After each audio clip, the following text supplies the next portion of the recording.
너무 좋습니다. 우리 함께 잠깐 성경 한 구절 읽겠습니다. 누가복음 9장 62절 말씀 함께 읽어보도록 할게요. 누가복음 9장 62절 말씀을 함께 읽어보도록 하겠습니다. 누가복음 9장 62절 말씀 볼륨 조금만 올려주세요. 누가복음 9장 62절 말씀. 자, 찾았습니까? 자, 62절 말씀이에요. 26절 알고 26절 말고 62절.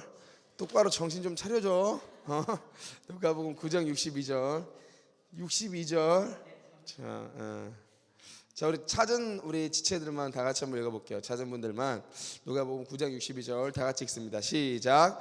예수께서 이르시되 손에 쟁기를 쥐고 뒤를 돌아보는 자는 하나님의 나라에 합당하지 아니하니라. 다시 한번 읽습니다. 시작.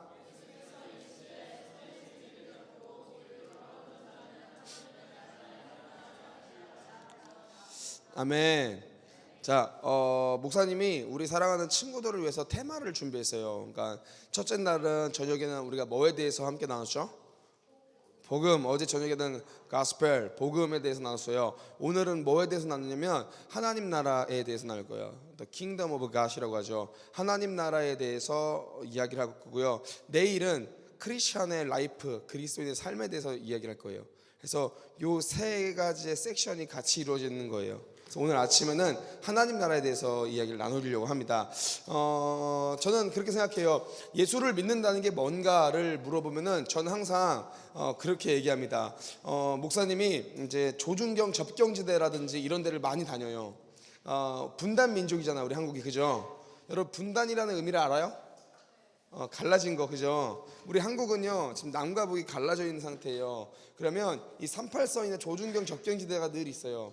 이거를 우리가 남한에서부터 북한까지 가는 그 조준경 접경지대는 들어가지 못해요. 그런데 중국으로 가잖아. 중국으로 가면은 목사님 같은 그 연길 쪽으로 가면은 이제 단동에서부터 시작해가지고 쭉 움직이면은 그 조준경 접경지대를 갈 수가 있어요.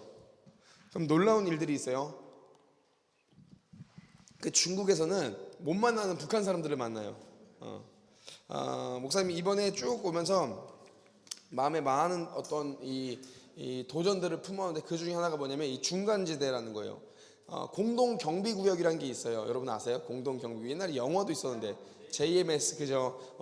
공동경비구역이라는 게 있어요. 이게 뭐냐면 남과 북이 함께 그 뭐라고 해야 돼? 남한의 어떤 군인들과 북한의 군인들이 함께 이 초소를 지키는 어떤 공동 경비 구역이에요. 그래서 여기에서 남북이 좀 회담도 하고요, 뭐 군사적인 어떤 회담도 하고 이런 지역이에요. 저는 어쩌면 우리 그리스도인은 딱 이런 자세가 아닌가 싶어요. 참 재밌어요. 우리 그리스도인은 뭐냐면 우리가 봐봐요. 우리가 예수님을 믿는다고 해서 우리가 지금 천국을 살고 있어요? 우리가 예수님을 믿는다고 해서 뭔가 하나님이 나의 삶 가운데 계속 있어요? 이렇게 막 얘기하세요? 막 진이야 너는 예배 시간이 졸면 안 된다 막 이런 얘기를 하세요 하나님이? 내가 하나님을 믿는다고 하는데 뭔가 나의 삶 가운데 뭐 내가 막 천국을 살고 있든지 막 이런 삶을 살고 있지는 않아요. 그렇죠? 우리는 이 땅에서 똑같이 살고 있다고요. 똑같이 살고 있어요. 예수를 믿는 사람이나 믿지 않는 사람이나 똑같이 이 세상을 살고 있는 거예요. 그죠? 이 세상을 살고 있는 게 우린 거예요. 그런데 정말 재밌어요. 이 성도라는 사람은 뭐가 다르냐면 의식이란 게 달라요. 소울이, 영이 다르고요, 정체성과 가치관이 다른 거예요. 그러니까 똑같은 삶을 살아도 우리는 하늘의 법대로 사는 사람들이 그리스도인인 거예요.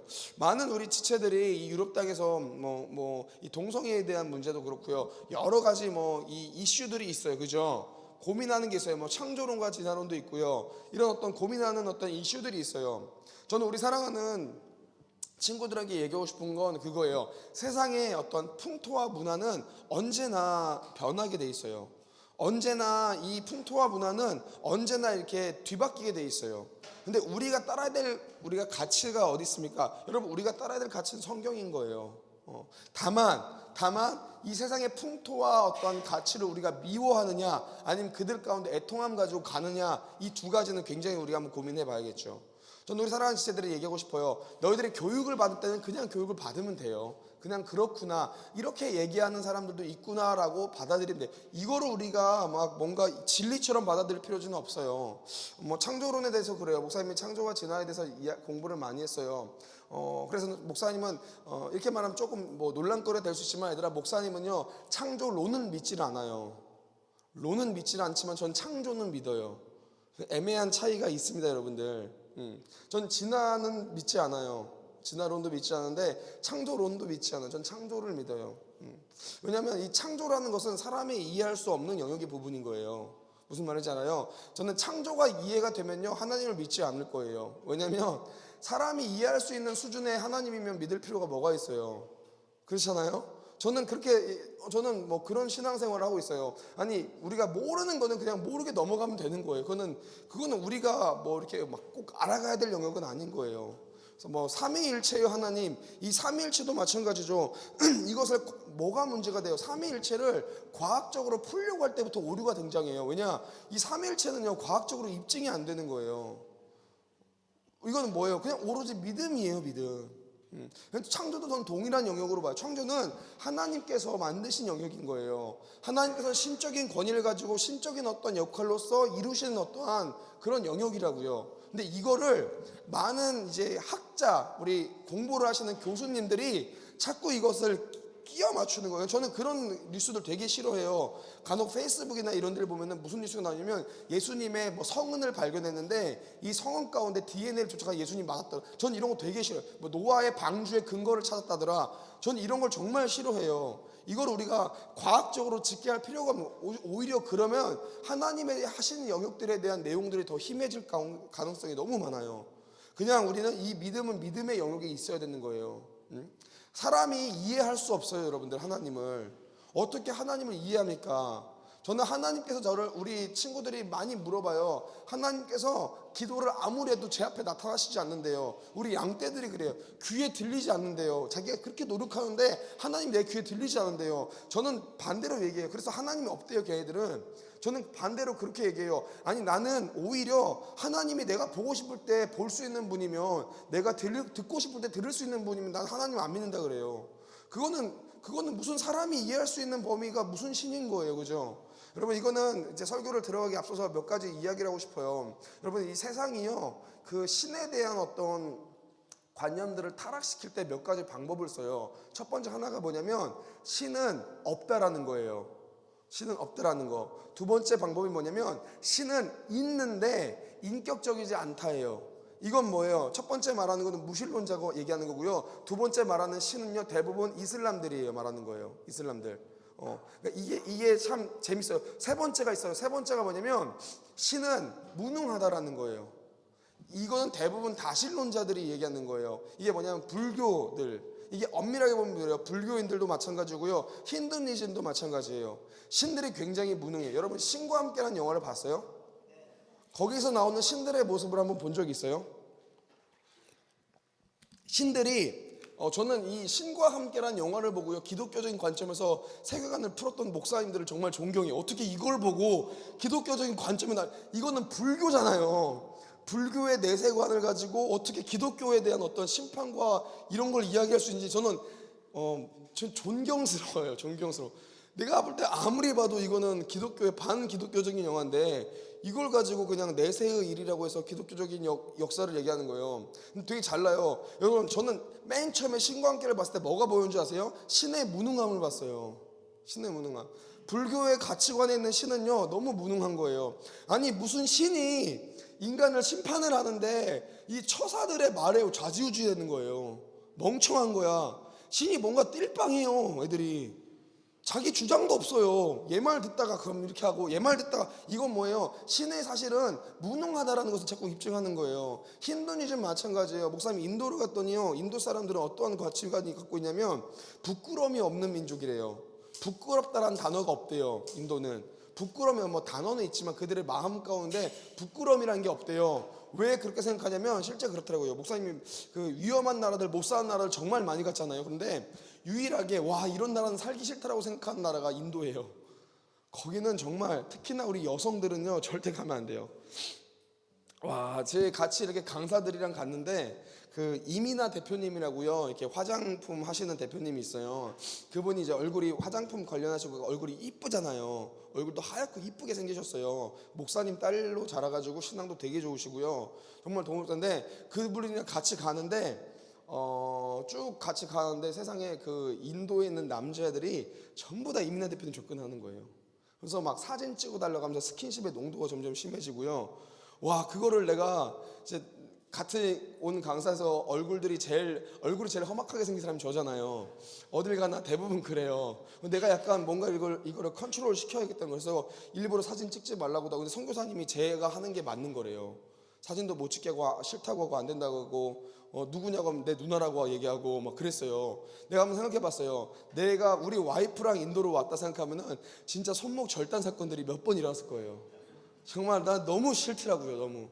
근데 이게 왜 그런가를 쭉 봤어요. 봤더니 인도 사람들이 믿는 힌두이즘에는 그러한 이 생각이 있대요. 힌두들이 어떤 생각이냐면 그런 거예요. 그 내가 서영이의 물건을 내가 서영이한테 물건을 파는 거예요.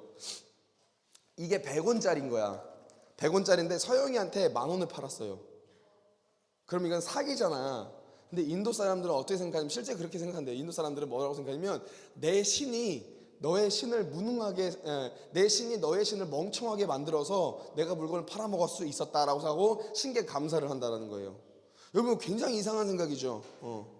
그러니까 여러분, 이 모든 종교는 이 세 가지예요. 세 가지. 정말이에요. 종교학을 유심하게 공부하면 모든 종교는 이 세 가지예요. 첫 번째, 신은 없다라는 거예요. 신은 없다라는 거예요. 두 번째는요, 신이 너무 이기적인 거예요. 그러니까는 인격적이지 않은 신인 거예요. 세 번째는 여러분들 신이 무능함인 거예요. 여러분, 우리가 믿는 예수 그리스도, 우리가 믿는 하나님은 어떠한 분입니까? 한번 고백해 봐야 되는 거예요. 고민해 봐야 되는 거예요. 이상하게 저는요, 교회에서는 내가 목사님이 이렇게 생겼어도 교회에서 태어났어요. 목사님은 교회에서 자랐어요. 말다시피 나는 오히려 술과 담배를 한 번도 해본 적이 없어요. 정말이에요. 뭐 너희들이 생각할 때 내가 또 이런 위기 청소년 사역하고요, 깡패들 데리고 다니니까 많은 분들이 그렇게 오해를 하세요. 뭐 내가 청소년기 때 너희들이 만날 때 엄청나게 방황하고 방탕하고 완전 쓰레기 같은 삶을 살다가 예수님을 인격적으로 만나가지고 변해서 나 같은 애들을 품어야겠다, 뭐 이런 스토리들을 이제는 본인들이 원하시더라고요. 근데 그런 스토리가 없어요. 목사님은 목회자 자녀로 태어나서 모태신앙으로 자랐어요. 내 모든 좋은 추억은 다 교회에 있단 말이에요. 나는 교회 안에서 자랐어요. 늘 교회에서 쭉 자라면서 뭐를 많이 경험했냐면 대부분 그런 거예요. 하나님이 세상을 이기십니까? 라는 고백에 나는 네라고 얘기를 했어요. 하나님 세상을 승리하십니까? 네라고 고백했어요. 늘 이게 내가 경험해보지 않지만 무조건 네라고만 대답했던 어떤 습성이 있어서, 동일하게 물어보면, 얘들아, 하나님이 세상을 이기세요? 얘들아, 복음이 이깁니까? 아니요? 넌 뭐니? 아니오라고 얘기하는 거야. 하나님이 진짜 승리자시냐고요? 믿어요, 여러분들? 아멘? 가치관이 영 혼란스러워요. 막 이제 목사님이 저렇게 말하는 의도는 다른 걸 텐데 내가 이걸 대답해야 되는 건가 막 고민이 돼요. 너희들의 신앙의 고백을 한번 얘기해 봐봐요. 하나님이 승리하십니까? 하나님은 모든 것에서 뛰어난 하나님이세요? 모든 것, 하나님께서는 이 세상을 이기십니까? 아멘. 아멘. 그래요. 저도 그런 줄 알고 있었어요. 갑자기 섬뜩해지죠? 내가 그런 줄 알고 신앙생활을 쭉 했다. 그런데 막상 내가 위기청소년 애들을 만나서 현장에 갔더니 문제가 시작되는 거예요. 그게 뭐냐면 내가 믿었던, 지금까지 알았던 관념적인 하나님이 없어요. 내가 믿었던 하나님이 안 보이는 거예요. 난 신기한 경험을 했어요. 모태신앙으로 자라서 목회자 자녀로 쭉 자랐는데 내가 막상 현장에 딱 떨어지니까 나를 위협하는 실제 세력들은 눈에 보여요. 그런데 내가 믿는 하나님이 없는 것 같은 거예요. 정말 부끄러운 고백이죠. 전도사 때 그래서 전도사 때 나한테 쌓여진 문제들은 실제 엄청나게 많은데 내가 아무리 기도해도 하나님께서 걱정하지 마 요셉아, 내가 너를 책임지고 내가 너를 인도하고 내가 이걸 해결할게 라고 소리를 들어본 적이 없는 거예요. 내가 내 앞에서 실제로 새벽 3시 2시 막 애들 만나면 술 취한 애들이 막 문신하고 나한테 해코지를 하려고 한 적도 몇 번 있어요. 뭐 많지는 않아요. 술 취한 애들이 그래요. 나를 처음 본 애들이. 그러면 거기에서 나는 고민을 하는 거예요. 하나님, 이 자식들 좀 박살 내주세요. 그럼 하나님 나와서 애들 박살을 안 내세요. 무슨 말이냐? 내가 믿는 하나님은 안 보이는 거예요. 근데 실제 나를 억압하려는 세력들은 보이기 시작하는 거예요. 여기서부터 문제가 생기는 거예요. 여기서부터. 교회 안에서는 하나님이 승리하십니까? 승리하세요. 복음이 이깁니까? 이겨요. 다 고백을 했지만 실제 내 삶에서는요, 하나님이 안 보인다니까요. 나를 억압하는 세력들은 실제 존재하는데 여기서부터가 문제가 되는 거예요. 그런데 돌이켜봤더니요, 진짜 하나님이 승리하시더라고요. 아멘. 나는 그걸 경험한 사람이에요. 여러분들, 체험한 사람이에요.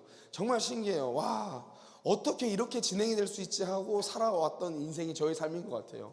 지금도 마찬가지예요. 뭐 단편적으로 예를 들면은 베트남 우리가 이제 가야 돼요. 베트남 어딘지 알아요? 목사님 학교를 하잖아요. 우리 학교는 1년에 3번 선교를 나가야 돼요. 왜냐면 학교 졸업 코스가 이제 선교사 파송이거든요. 그래서 선교사를 만들어서 파송을 시키려고 선교를 많이 가요. 우리 애들이 가정이 다 깨어져 있어요. 우리가 국가기관이 아니에요. 이제 재정에 대한 부분이 되게 많이 걸리잖아. 돈이 걸려요. 돈이. 선교를 한번 가려면 보통 한 3천만 원 정도가 들어요. 2천만 원, 3천만 원 정도가. 고민이 되는 거예요. 고민이 되는 거. 내가 기도를 해요. 하나님이 입금 계좌로 딱 입금해 주시면 얼마나 좋아요. 기도를 하는 거예요. 근데 우리 하나님이 가난하신지 돈을 안 주시더라고요. 하나님 가난하세요? 아니에요. 기도를 하는 거예요. 기도를 하는 거예요. 이런 저는 모든 맥락들 가운데서 뭘 보냐면 하나님이 결국에 승리하신다를 정확하게 하나님의 일은 하나님께서 진행하신다를 정확하게 목도를 해요. 그게 최근 일이었어요. 기도를 하고 있었어요. 기도를 하고 있는데 어떤 장로님이 저를 만나시자고 하시더라고요. 만났어요. 장로님이 뭐가 제일 필요하네요. 필요한 걸 해주고 싶대요. 그래서 그랬어요. 선교비가 필요하다 그랬어요. 장로님이 얼마 전에 비행기 티켓 값을 다 결제를 해주셨어요. 그게 이제 가격대가 그래도 꽤 많잖아요. 그 이유도 마찬가지죠. 그 이유도 하나씩 저는 이런 것들을 봤을 때 목도를 하면서 제 삶이 이렇게 진행이 되어졌잖아요. 뭐가 보이냐면 하나님께서는 하나님의 일을 진행시키시는구나를 보게 될 수 있어요. 하나님이 결국 승리하시는구나를 나는 정확하게 목도를 하며 체험해요. 여러분, 내가 하는 일, 내가 하나님께 도전을 받고 내가 하는 일 같죠? 그거 절대로 아니에요. 도전은 우리에게 주셨고요. 하나님이 원하시는 건 뭐냐면 발을 떼는 거예요. 길이 안 보이나 발을 떼는 거. 그런데 알고 봤더니요, 내가 발 뗀 것처럼 보였지만은 하나님께서 나를 업고 가고 계셨던 거예요. 그래서 얘들아, 우리가 알아야 돼. 예수 믿는 사람들은요, 넘어지는 것도요, 우리는 밑바닥까지 넘어지지 않아요. 예수 믿는 너희들은요, 넘어지는 것을 무서워하지 마세요. 우리는 넘어져도요, 예수님 등판에 엎드려 있어요. 우리는 넘어져도요, 넘어지는 그 밑바닥이 예수님이라니까. 그게 예수예요, 여러분들. 놀랍습니다. 그래서요, 저는요, 늘 그렇게 고백해요. 때로는 이 세상을 보면요, 두려움이 가득할 때가 있어요. 지옥의 세력들이 너무 막강해 보이고 무서워 보일 때가 있어요. 원래 세상은 크고 거창하고 화렵고 무서운 거예요, 여러분들. 여러분들 살아갈 그 세상은요, 그렇게 보여져요. 그런데 저는요, 제 모든 것을 걸고 얘기할 수 있는 건 뭐냐면 결국 하나님이 승리하셨다라는 거예요, 여러분들. 아멘. 여러분, 그래서 여러분들 삶 가운데 위축되지 마세요. 건강이 안 좋고요, 꿈과 희망과 비전이 안 보여도요, 여러분 삶 가운데 내가 되게 무능력해 보여도요, 너희들 절대 위축되면 안 돼요. 왜냐? 우리는요, 우리가 믿는 하나님이 이미 세상을 승리하신 거예요. 아멘. 성경을 보세요. 바벨탑도 무너졌어요. 그 거대했던, 그 거창했던 모든 인류가 힘써서 모았던 바벨탑도 무너졌어요. 소돔과 고모라도 패망했어요. 소돔과 고모라는요, 여러분들, 그 시대의 난공불락이었어요. 절대로 함락시킬 수 없는 성이었어요. 다 패망했어요. 그 무서웠던 시대의 강자 골리앗도 죽었어요. 이건 뭐예요? 결국에 우리에게 받는 임팩트는 하나인 거예요. 하나님이 승리하신다라는 거예요, 여러분들. 아멘. 여러분, 그 하나님의 승리하심을 믿는 성도도요, 마찬가지인 거예요. 너희들의 교회가요, 작아도 상관없어요. 뭐 세대 가운데 교회가 얼마큼 큰 욕을 먹는지, 뭐 얼마나 많은 악한 행동 가운데 우리가 힘들어하는지, 여러 가지 어떤 비판과 어떤 억압이 있어도요, 여러분 문화가 여러분들을 억압하고요, 여러분들 교육이 억압해도요, 여러분 그런 거에 쫄지 마세요, 여러분들. 왜냐하면 교회는 언제나 승리할 수 있어요, 여러분들. 아멘. 아멘. 이것을 마음에 품는 거예요. 승리하신 하나님을 우리가 믿고 있는 거예요. 아멘. 그러면 승리하신 하나님에 대한 우리들의 반응적 삶이 몇 개가 있습니다. 그 첫 번째가 있어요. 첫 번째가 뭐냐면, 따라해 볼게요. 하나님 나라를 꿈꾸는 삶. 아멘. 보통 그렇습니다, 여러분들. 우리 기독교인들이 늘 얘기하는 게 있어요. 내가 이 땅을 바꾸겠습니다라고 얘기를 많이 해요. 변화시키겠습니다라고 얘기를 많이 해요. 근데 문제가 있습니다, 여러분들. 변화시키려면 변화에 대한 표본이 있어야 되는 거예요. 샘플링을 해야 된다고요. 샘플링을. 보통은 우리가 지금 우리 교회들이요 자꾸 이 샘플이 없으니까 뭐로 해요? 세상의 방법들로 자꾸 세상을 바꾸려고 하는 거예요. 그러니까 어떻게 교회를 대형화시키려고 하는 거예요. 다 세상의 방법들인 거잖아요. 뭔가 돈을 많아서 부유해져 가지고요 뭔가 변화시키려고 하는 거예요. 이건 다 세상의 방법. 예수님 없어도요 다 할 수 있는 방법들인 거예요. 우리는 어떻게 세상을 변화시킬 수 있습니까? 그건 우리는 정답을 알아야 되는 거예요. 정답을 끊임없이 봐야 되는 거예요. 얘들아 봐봐봐. 너희들이 시험을 치셨어요. 이탈리아 시험도 객관식이 있나 얘들아? 있어요? 그래요. 시험을 쳤어요. 시험을 쳤는데 처음에 답이 1번 같아요. 1번을 체크를 했다 했어요. 그리고 시험지를 제출하려고 하는 찰나에 봤더니 이게 5번 같은 거야. 와 고민이 되는 거야. 이거 어떻게 하지? 그런 적 있어요 없어요? 그래서 어떻게 하지? 고민하다가 5번을 바꿨어요. 그 문제가 맞아요 틀려요? 정답이 몇 번이었어요? 아니요, 정답은 3번이에요. 목사님이 얘기하시는 거는 그거예요. 애매하게 안다는 거는 그거는 모른다는 거예요. 근데 오늘날 신앙생활도 우리가 마찬가지로 하는 거예요. 정답을 아는 사람이 오답을 바꿀 수 있는 거예요. 답은 3번인데 1번 썼다가 야 이건 아니다. 본인이 5번 바뀌었어요. 1번으로 쓰나 5번으로 쓰나 틀린 거예요. 2번 고치나 틀린 거고요. 4번 고치나 틀린 거예요. 정답을 알아야 되는 거예요. 그래서 우리가 이 땅을 살고 있어요. 모델링은요 이 땅에 있지 않아요. 샘플링은 이 땅에 있지 않다고요. 어디 있습니까? 하나님 나라인 거예요 우리는. 그래서 우리가 세상을 바꾼다라고 하는 사람들의 그 첫 번째 목표 의식이 어디 있어야 돼요? 하나님 나라에 있어야 되는 거예요 여러분들. 아멘. 끊임없이 이 땅을 살고 있지만 우리는 의식적으로나 무의식적으로나 감각적으로나 무감각적으로나 하나님 나라를 계속 마음에 품어야 되는 거예요. 하나님 나라를 바라보고요 그 땅을 품어야 되는 거예요 여러분들. 그래야 빛을 비출 수가 있어요. 저는 성도의 역할을 딱 달로 봐요 여러분들. 여러분 이 달을 알아야 돼. 얘들아 달 알아? 문 알죠? 달 알아요? 이탈리아도 달이 떠요? 떠겠죠. 예. 정신 잘 안 떠요. 그래요? 아니야. 자, 달이 뜨죠. 달은요, 여러분들 발광체라고 알아요? 스스로 빛을 낼 수 있는 행성이에요, 없는 행성이에요? 달이 스스로 빛이 나요, 안 나요? 안 나죠. 그러면은 달은 무슨 빛을 받아요? 태양빛을. 그러니까 달은요, 명확하게 용도가 뭐냐면 태양빛을 반사하는 거예요. 우리가 바라보고 있는 달빛은 달빛이 아니라 태양빛인 거예요. 무슨 말인지 알죠? 저는 성도는 딱 이 역할이라고 생각하는 거예요. 세대가 깜깜해요. 암흑이야. 그런데 세상에 주는 메시지는 뭐야? 너희들이 빛을 발하라는 거예요. 얘들아 우리는 빛을 못 발해요. 왜냐면 우리는 빛이 없어요. 세상은 늘 사람한테 가능성을 둬요. 사람이 뭔가를 하면 된대요. 아니 얘들아 우리 착각하면 안 돼요. 우리는 빛이 나올 수 있는 존재가 아닌 거예요. 그런데 우리가 어떻게 빛이 날 수 있습니까? 우리가 끊임없이 하나님을 바라보는 거예요. 끊임없이 하나님을 품는 거예요. 끊임없이 하나님의 그 빛 가운데 우리가 그 영광에 사는 거예요. 그럴 때 우리의 삶이 빛을 발하는 거예요. 그래야 어두운 이 세상이 밝아지는 거예요 여러분들. 중요합니다. 그래서 저는요 이 성도는요 끊임없이 하나님 나라를 마음에 품어야 된다 생각해요 여러분들. 우리가 꿈꿔야 될 나라는요 이 땅, 이 좁아 터진 이 땅이 하찮은 땅이 아니라 하나님 나라인 거예요 여러분들. 아멘. 아멘. 저는 이 성경을 보면은 이 참 좋아하는 인물이 몇 명이 있어요. 그 중에 한 명이 누구냐면 다니엘이에요. 다니엘. 여러분 다니엘. 그래서 목사님 널 좋아하는 거야. 난 성경에 이 다니엘이라는 인물 참 좋아해요. 다니엘. 이 다니엘이 여러분들 알아요? 다니엘 알아요? 다니엘 누구예요?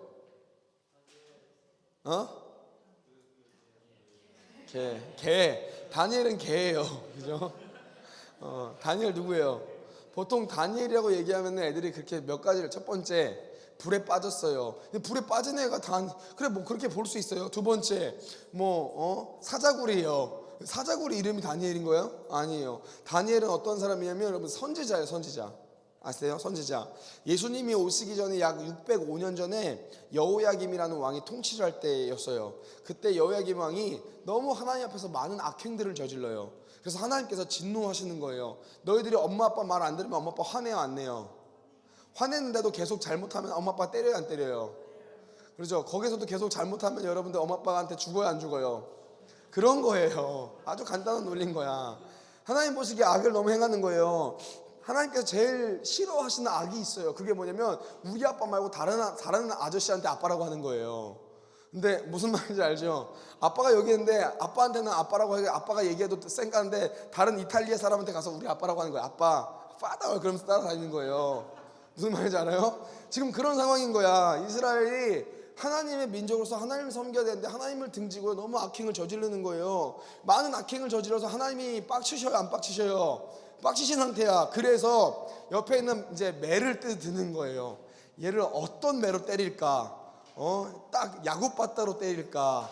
파리채로 때릴까? 너희 파리채로 맞아본 적 없죠? 있어요?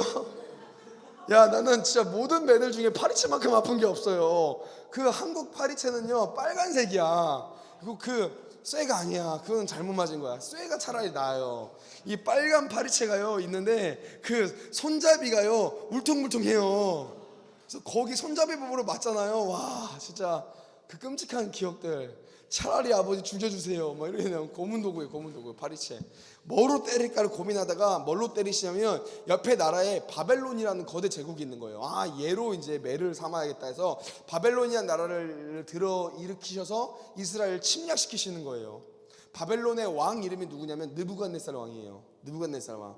이 느부갓네살 왕은 4살인가 봐요. 느부갓네살이래요. 넘겨갈게요. 예, 미안해요. 그래요. 보통 이런 개그는 소년원 가면 먹히거든요. 그런데 여기는 아닌가 봐.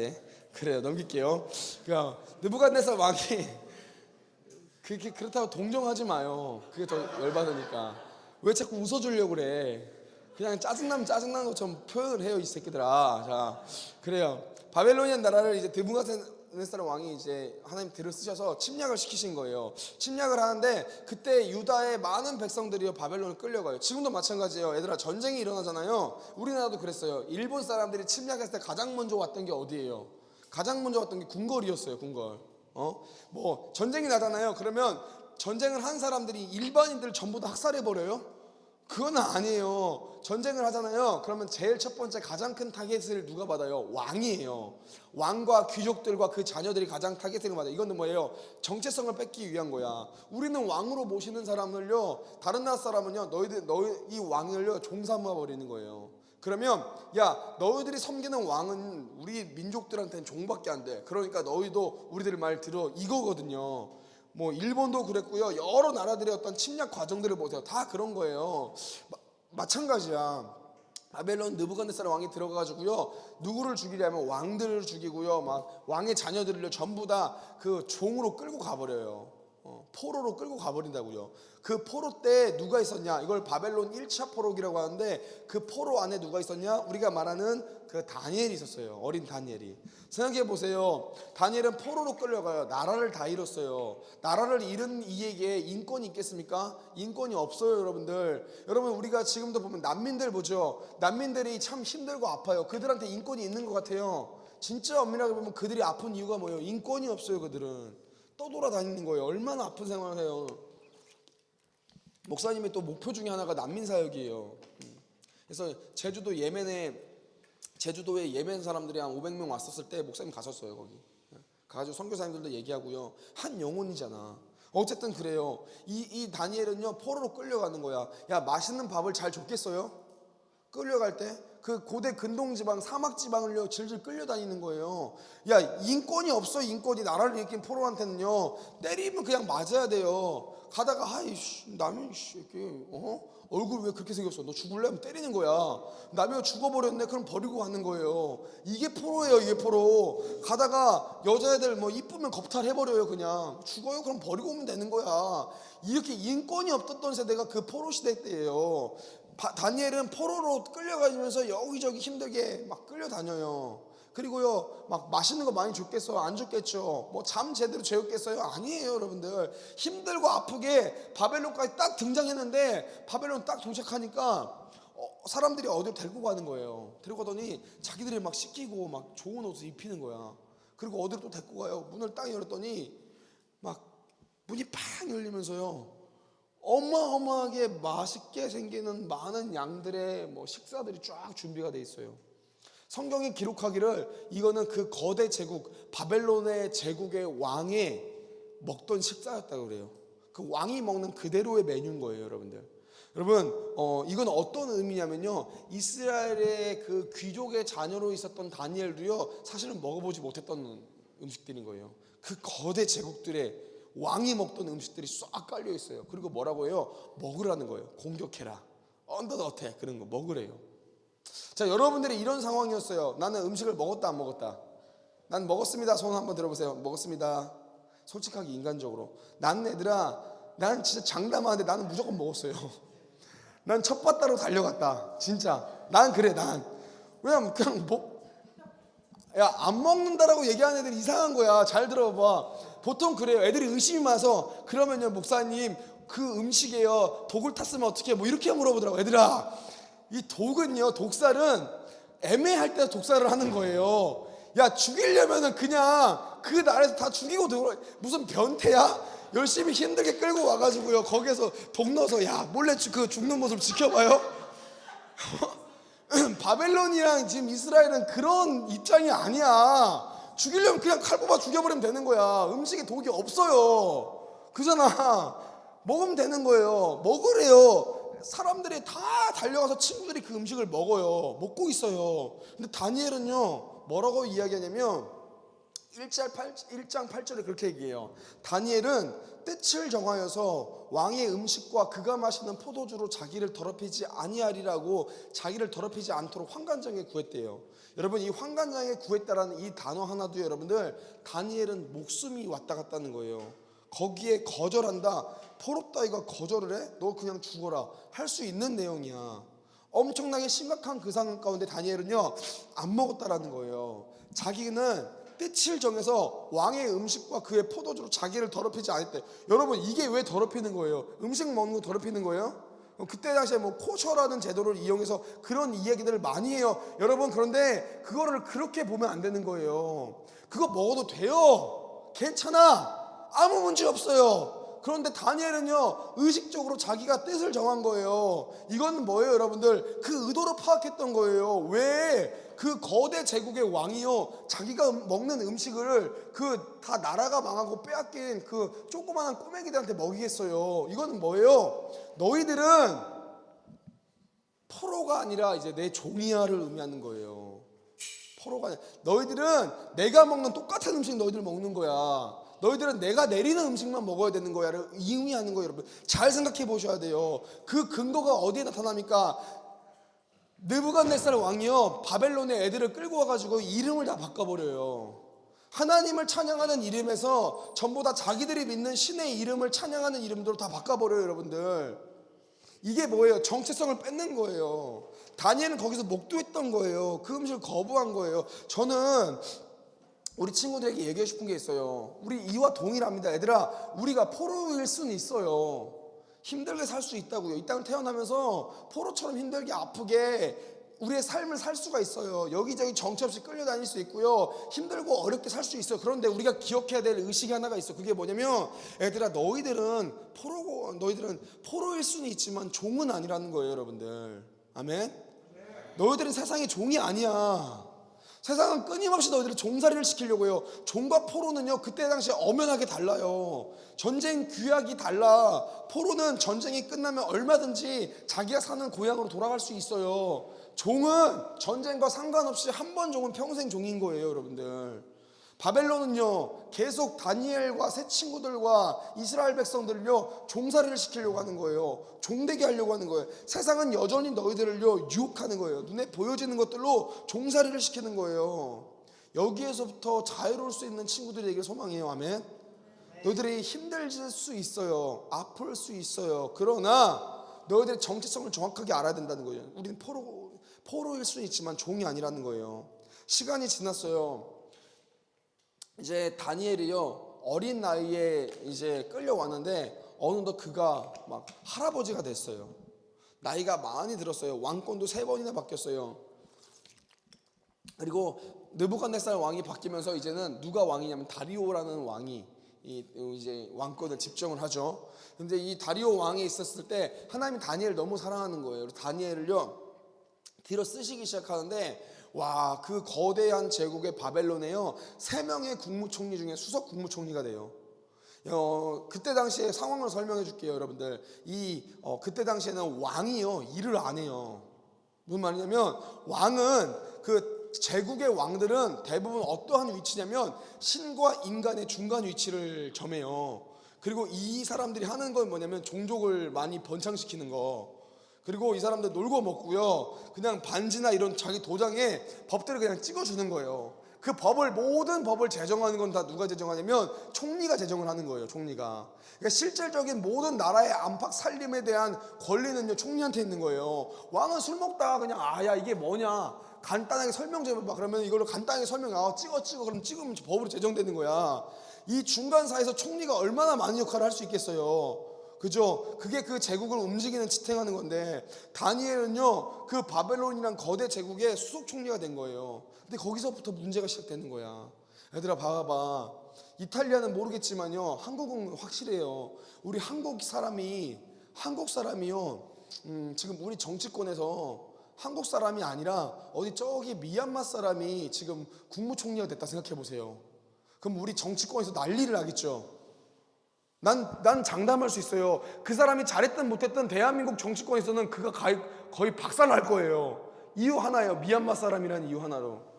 동일한 거예요, 동일한 거. 아니, 나라도 빼앗기고 패망한 저기 조그마한 그 나라 땅에 있는, 이름도 잘 모르겠는 그 나라 땅에 있는 애가 자기들을 다스리는 국무총리가 되는 거예요. 이제 정치적인 모략과 술수들이 난무가 하기 시작하는 거죠. 첫 번째, 다니엘이 횡령을 했는지에 대한 부분을 계속 검증을 합니다. 돈을 가져갔냐 안 가져갔냐 막 이런 부분. 돈이란 거는 엮으면 되는 거예요. 목사님도 엮어봐요. 없나. 그 뭐 세금들 다 조사를 해보고요, 탈탈 털어봐요. 여기서 안 걸린 사람 하나도 없어요. 그런데 다니엘은 안 걸렸어요. 깨끗하다라는 거죠. 여자 문제가 있나 막 탈탈 터는 거예요. 다니엘도 너무 깨끗한 거예요. 아무리 다니엘을 털어도요 얘를요 이렇게 낚아서 법으로 이렇게 무너뜨릴 수 있는 게 없는 거예요. 그러다가 고민하다가 유심히 봤더니 다니엘이 하나 허점이 있어요. 그게 뭐냐면 그가 자기 나라의 신의를 계속적으로 예배하고 경배하는 거예요. 오케이, 이거 종교법으로 갖다가 잡아넣으면 애가 넘어지겠구나 싶어서 종교법을 제정을 해요. 그게 뭐냐면 다리오 왕한테 그래요. 이 다리오 그 광장, 바벨론의 광장 큰 중앙에 다리오 왕의 신상을 만들고요 30일 동안 거기에만 절하고 거기에만 예배하게 해달라고. 다른 신들에게 예배하거나 여기에 예배하지 않으면 우리가 잘 아는 그 사자굴에 집어넣어서 죽여버리자고. 그거를 이제 법으로 제정을 시켜요. 종교법으로 제정이 됐어요. 이제 법이 제정이 됐습니다. 예배하는 사람들은 전부 다 잡아 죽이겠습니다. 이게 법이 됐어요. 자, 여러분들은 이러면 나는 교회 와서 예배를 한다 안 한다? 손들어. 난 그래도 예배할 겁니다. 그래요. 정말 너무 마음이 아픈 건요, 이렇게 손드는 분들은 대부분 그런 상황이 없더라고요. 진짜 그렇더라고요. 내가 진짜 곰곰이 생각해봤어요. 왜냐면 나는 그 비공개 지역을 많이 가니까 그 목사님들의 얘기를 들으면서 가만히 생각해봤더니 정말 미안, 나는 그럴 만한 용기가 없더라고요. 근데 신앙을 버리지는 않아. 신앙을 버리지 않고 어떻게 해요? 어제 얘기했다시피 혼자 예배하는 거예요. 혼자 예배하고요, 나라를 위해서 기도하고요, 이불 뒤집어 쓰고요, 그죠? 집에서 이불 뒤집어 쓰고요, 울면서 나라를 위해서 기도할 거예요. 아마 여기에는 대부분이 그럴 거라는 저는 확신을 해요. 다니엘도 마찬가지였을 거예요. 그런데 다니엘은 참 재밌습니다. 다니엘 6장 10절 말씀 보면 뭐라고 나오냐면, 다니엘이 이 조서에 왕의 도장이 찍힌 것을 알고도 자기 집에 돌아가서는 윗방에 올라가 예루살렘을 향한 창문을 열고 전에 하던 대로 하루 3번씩 무릎을 꿇고 기도하며 그의 하나님께 감사하였더라. 여러분, 여기에서 우리가 정확하게 받을 게 있어요. 문이 열린 문을 닫고 기도를 해야 돼요. 왜냐하면 그 다니엘의 집에는요 이미 수없이 많은 첩자들이요 그를 잡아 죽이려고요 다 지켜보고 있어요. 그러면 열린 문도 닫고 기도를 해야죠. 다니엘은 닫힌 문을요 자기 집에 올라가서 왕의 도장이 찍힌 것을 알고도, 법으로 제정된 것을 알고도요 올라가서 윗방에 올라가서 어디를 향해서? 예루살렘을 향해서 창문을 열고요 전에 하던 대로 아무 상관없이 하루 3번씩 무릎을 꿇고 기도하며 하나님께 감사했다라는 거예요. 저는 이게 다니엘이라는 인물은 여러분들 어떠한 상징의 표상이냐면, 다니엘은 귀향의식의 표상인 거예요. 귀향의식 뭔 줄 알아, 얘들아? 귀향의식이 뭔 줄 알아요? 고향으로 돌아가려고 하는 마음인 거예요. 여러분, 이게 오늘날 우리 신앙생활에 너무 필요한 거예요. 다니엘은요, 이 자기 집에 올라가서 윗방에 올라가서요, 창문을 열고 예루살렘 방향을 기도했다는 건 뭘 의미하냐면 보여주는 거예요. 말로 하는 게 아니라 자기 삶으로 보여주는 거예요. 야, 바벨론, 너희들이 가장 부러워하는 자리까지 내가 왔지만, 니들이 가장 원하는 자리까지 왔지만 진짜 미안한데 나는 이런 거 신경 안 써. 나는 여기가 내 집이 아니야. 난 한 번도 하루도 예루살렘을 향해서 기도를 안 한 적이 없어요. 예루살렘 내 고향, 내가 가야 될 민족, 나는 선민이야를 래퍼한 거예요. 여러분들, 나는 오늘날 이 신앙생활에서 뭐가 빠졌습니까? 이 귀향의식이 빠진 거예요. 우리가 실제로 이제 돌아가야 될 그 우리의 진짜 집, 우리의 진짜 나라, 하나님 있는 나라에 대한 회개의식이 하나도 없는 거예요. 하나도. 이 땅이 전부인 것 같아요. 애들아, 너희들이 살아가는 세상이 전부인 것 같죠? 그러니까 어떻게 돼요? 이 세상의 것들로만 너무 스트레스를 받는 거예요. 여러분들, 전에 하던 대로 끊임없이 예루살렘을 향해서 기도했던 다니엘처럼, 저는요, 오늘 우리 사랑하는 친구들, 우리 친구들이요, 이 다니엘 같은 신앙생활을 좀 했으면 좋겠어요. 아멘. 왕의 그 진미를 좀 거부할 수 있어야 돼요. 아멘. 너희들이 살면서요, 세상이 주는 그 모든 이 얼마나 은밀하게 유혹이 오는 줄 아세요? 여러분들, 유혹이라는 건요, 너무 은밀하고요, 너무 달콤하게 와요. 거기로부터 하나님을 믿는 그 신앙의 절개를 지키면서요, 그거를, 유혹들을 전부 다 포기할 수 있는 거. 그리고요, 끊임없이 내가 내 민족의 정체성이 어딘지를 깨닫는 것. 많은 디아스포라 아이들이요, 거기에 대한 정체성에 대한 힘든 게 있어요. 코스타 집회를 가든 뭐 해외 집회를 가든 니들 많아도 똑같겠죠. 애들이 그래요. 우리가 한국 사람인지 이탈리아 사람인지 모르겠대요. 거기에 대한 정체성이 너무 희미해져요. 이건 너희들뿐만이 아니라 전 세계 어느 나라, 한국에 안 사는 애들은 다 그렇게 생각을 해요. 미국에 떠니 자기가 그래요. 내가 미국 사람이지. 걔네들은 한국 말도 잘 못해요. 미국 사람, 한국 사람, 막 이래요. 이지랄을 해요. 나보고 뭐 어쩌라는 거야. American people and 한국 사람, I don't know. 막 이래요. 모르겠어요. 나도 모르겠다, 야. 여러분들 한국 사람이 이탈리아 사람이에요. 정체성을 한번 생각해 봐야 돼요. 여기에 많은 혼란이 있어요. 조선족을 갔더니 우리 조선족 사람들은 너무 마음이 아파요. 한국과 문화와 한국의 어떤 모든 이런 역사들을 다 짊어지고 있지만 국적이 중국인이에요. 그래서 그들을 상징하는 과일이 있어요. 그게 뭐냐면 사과배라는 게 있어요. 사과배. 배인데 사과 맛이 나요. 이거를 조선족에 비유를 해요. 배도 아닌 것이 사과도 아닌 것이 얼마나 아프겠어요. 여러분들도 지금 사과배잖아요. 그죠? 사과배예요. 여러분들이. 배도 아닌 것이 사과도 아닌 것이. 여러분들에게 물어봅니다. 여러분들은 어느 나라 사람입니까? 저는 대답할 수 있어요. 따라하자. 나는 하나님 나라 사람이다. 아멘.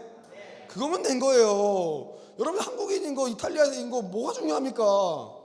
그게 큰 차 뭐 중요한 게 있어요? 그냥 너희들 하나님 나라의 백성인 거야. 하나님 너희들 너무 사랑하시고요, 너희들 이 땅에 하나님께서 뜻하시고 이루시려는 목적들이 있어서요, 사명주로 이 땅에 태어나게 하신 거고요. 그게 한국에서 태어났든 이탈리아에서 태어났든 그게 뭐가 중요해요. 물론 역사적이고 알고 공부하는 건 중요하겠지만 너희들이 사명을 이룬 데서 너희는 그냥 하나님 나라인 사람인 거예요. 여러분들, 아멘.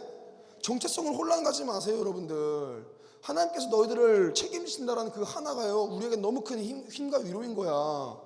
하나님 나라 사람인 거예요. 하나님 사람. 아멘. 국적을요, 여러분들, 이것 때문에 여러분들 이 문화 때문에 힘들어하지 마세요. 그냥 하나님 나라의 문화에 단습하세요. 그냥 하나님 나라의 문화 가운데 거하세요. 성경이 얘기하는 거, 말씀이 얘기하는 것대로 하세요. 여러분들, 아주 심플합니다. 신앙생활은 내 생각이 들어가면서부터 복잡해지는 거예요. 그냥 심플해지면 돼요. 하나님 명하시면 하고, 하나님께 하지 말라는 건 안 하고, 하나님이 좋아하시는 건 좋아하시고, 하나님 싫어하시는 건 싫어하시고. 그러면 이걸 뭐라고 표현하냐면 닮았다라고 얘기하는 거예요. 예수님을 닮았다. 이거는, 이 삶은요 간단한 거야. 예수님께서 좋아하시는 거 하고요, 싫어하시는 거 안 하면 되는 거예요. 여러분 중요합니다. 그 성경에 보잖아요. 그러면 끊임없이 성경은요, 우리들의 정체성에 대해서 물어봐요. 그 중에 하나가 뭐냐면 요한계시록인 거예요. 요한계시록에 보면요, 하나님께서 자기를요 인간에게 소개하시는 부분이 있어요. 나는 뭐다, 나는 뭐고, 나는 어떠한 자다. 그 중에 가장 많이 이야기하는 게 있어요. 그게 뭐냐면 나는 알파와 오메가다라고 얘기하세요. 인간들에게 하나님 자기를 이야기하시는데 나는 알파와 오메가다라고 얘기하세요. 여러분들 자소서 알아야 돼. 자소서 자기소개서 알아요? 자기소개서를 써본 친구가 있어요? 자 가정합시다. 얘들아, 니들이 대학교를 가야 돼. 대학교를 가서 자기소개서를 써야 되는데 그냥 대충 쓸 것 같아요? 나는 이름 뭐 몇 살 지을 뽑으려면 뽑으세요 뭐 이래요? 너희들 취업을 가는데 자기소개서 써요. 나는 그냥 네 마음대로 뽑으셈 뭐 이렇게 쓰냐고요. 뽑혀도 되고 안 뽑혀도 됨. 이렇게 쓸 수 있는 사람은 한 사람밖에 없어요. 어떤 사람이요? 아빠가 회장님인 거예요. 그죠? 뭐 그런 사람 아니면 우리가 자소서 쓰면 얼마나 열과 혼을 다 바치겠어요. 대학교 자소서 쓰면 생각해봐요. 막 요만한 내용으로 이만큼 부풀리겠죠. 내가 했는 요만한 내용을 막 이만큼 부풀려요. 엄청나게 막 자기들 소개를 하다가 와 이건 좀 너무 과한가? 좀 줄여야 되나 싶어 또 줄일 거예요. 너무 줄였나? 이거를 반복하면서 정말 내 모든 열과 혼을 다 바칠 거예요. 하나님께서도 똑같이요 인간들에게 자기를 소개하세요. 그런데 뭐라고 얘기하시면 나는 알파와 오메가다. 하나님 얼마나 고민하실까?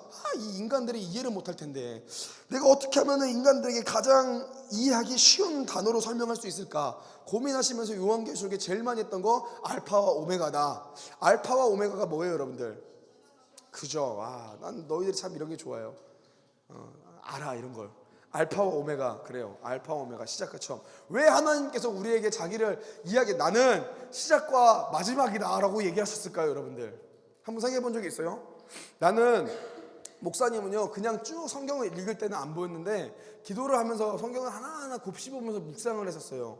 그렇게 일독을 해봤거든요. 그때 내가 느꼈던 거예요. 그때 요한계시록에서 마치 나는 알파와 오메가다라는 내용이 마치 나한테는 어떻게 느껴지냐면 되묻는 것 같이 느꼈어요. 되묻는 것 같이. 하나님이 나에게 이렇게 물어보시는 것 같더라고요. 요셉아, 너의 시작은 어디고 너의 끝이 어디냐? 이걸 나한테 물어보시는 것 같더라고요. 네 뿌리가 뭐고 너의 열매는 뭐냐? 네 정체성이 뭐고 네 소속은 어디냐? 나에게 이걸 물어보시는 것 같더라고요. 뭐 이거 신학적으로 얘기하는 게 아니라 내가 느꼈던 그 말씀에 대한 어떤 임팩트였던 것 같아요.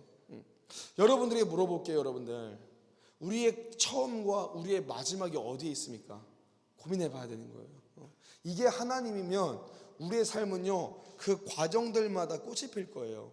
그 과정들마다 열매가 맺히는 거예요. 여러분들, 나는 우리 사랑하는 친구들이요 그 하나님 나라를 마음에 품길 소망해요. 아멘. 얘들아, 이 좁아 터진 밀라노를 마음에 품지 마세요. 좁아 터진 이탈리아 땅을 너희들은 마음에 품지 마요. 너희들은 그런 그릇이 아니야. 좁아 터진 유럽을 품지 마요. 좁아 터진 세상을 품지 말고요 하나님 나라를 마음에 품으세요. 아멘. 그러면 하나님 나라를 마음에 품었더니요 거칠 게 없는 거예요. 목사님이 하나 간증을 할게요. 목사님이 여러 나라들을 다니면서 느꼈던 거예요. 이 연결도 마찬가지였고요. 내가 곳곳에 갈 때마다 그 가는 것도 포함 가는 것뿐만이 아니라 한 번씩 내가 두려움을 느낄 때가 있어요. 두려움을 느낄 때가. 내가 얘기하잖아. 나는 나에게 있어서의 하나님에 대한 순결은 내가 어제 얘기했잖아요. 나는 하나님에 두려워하는 것이 없습니다. 하나님만 두려워합니다. 이것이 내가 하나님께 할 수 있는 순결입니다라고 나는 고백을 하면서 기도를 했던 사람인데, 실제 내가 살면서 이 두려움을 느낄 때가 있어요. 언제냐면 2,000명 3,000명 모인 집회에서 설교를 할 때 한 번씩 이게 이상하게 두려움이 엄습될 때가 있어요. 카메라들 막 돌고요. 최근에 제이어스 같은 집회들 거기 2,600명 이렇게 모이거든요. 설교를 하러 가는데 뭔가 딱 보는 사람들이 쫙 나만 보는 거예요.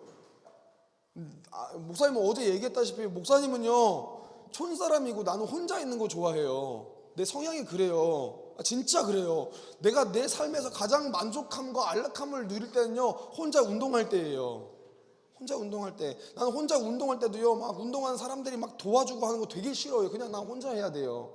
혼자 운동하고요 조용한 바다 같은 데 앞에 벤치에 앉아가지고 책 읽으면서요 생긴 거랑 되게 다르게 놀죠. 진짜 그래. 난 사람들이랑 같이 대화하고 만나는 것도 사실은 좀 싫어해요.